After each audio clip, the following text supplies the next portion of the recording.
And co-chair, I am here to present a PowerPoint presentation on shared and responsible farming, a way to sustainable agriculture development against global warming through local leadership. See, global warming is caused mainly by three factors. One is CO2, another one is methane, another one is nitrous oxide. I am not going to talk about methane specifically because methane is contributed by livestock. One of the earlier speakers here has told that going vegetarianism will save the world from global warming. Yes, to some extent, I agree.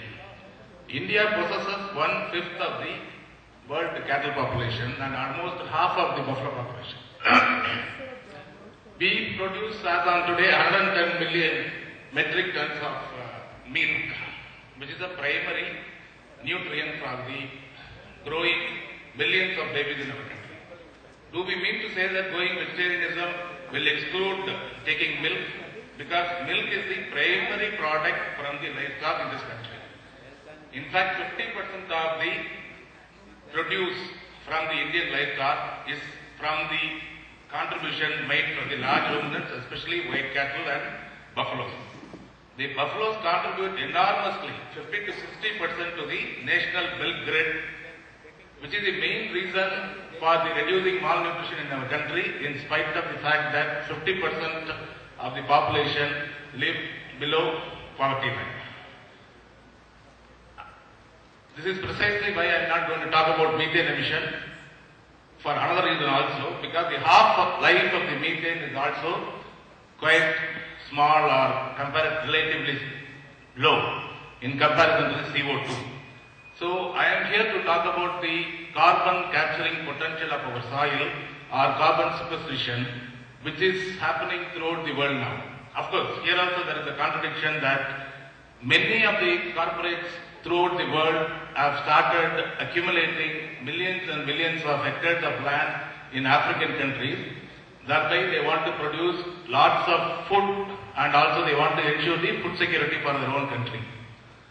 This has also happened in our own country.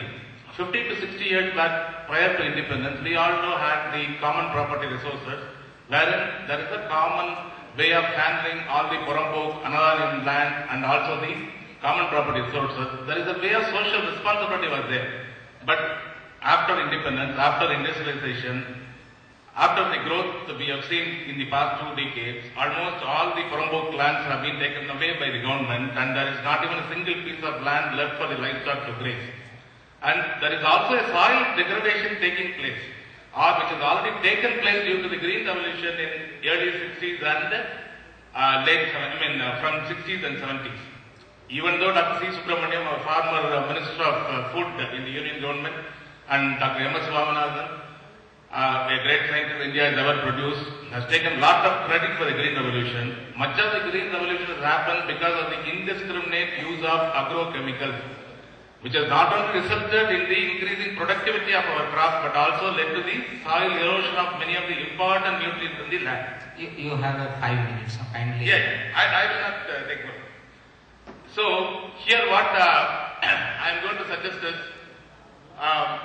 basically to tap the carbon cycle and the soil health and also to capture the carbon, why not we going for a model of public sector company like India, wherein a lot of land that could be acquired by group of people or group of NGOs or group of self-help group, and there could be a model in which each self-help group or each person can share or own a piece like what we own in the form of share, and then the produce also can be shared by the consumers.